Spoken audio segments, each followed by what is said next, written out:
Tere tulemast vaatama Trinity iga neljapäevast äriõiguse nõuannet. Täna räägime siis sellest, millal on aktsionäril võimalik esitada otsuse eelnõud ja millisel juhtudel võiks see olla põhjendatud. Üldiselt siis koostab otsuse eelnõu siis aktsionäride koosoleku kokkukutsuv juhatus. Aktsionäridel on aga seaduse järgi õigus ka ise päevakorrapunktide osas otsuse eelnõusid esitada.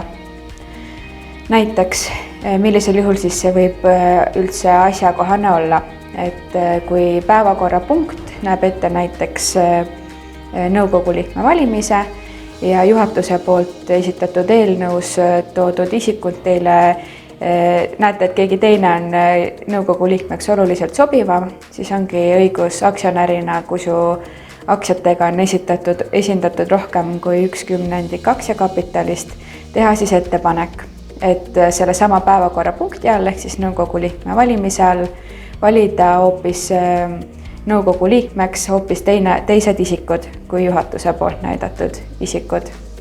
Või näiteks, kui on tehtud mingisugune kasumi jaotamise ettepanek, millest aktsionär näeb, et on võimalik nii-öelda kasumi jaotamine kuidagi teistsugusel viisil, mis on ettevõttele või nii-öelda ettevõtte jätkusuutlikkust silmas pidades parem, siis võimalik teha siis see omapoolne ettepanek ja sellisel juhul siis hääletatakse päevakorrapunkti all nii juhatuse poolt tehtud ettepaneku üle kui aktsionäri poolt tehtud ettepaneku üle.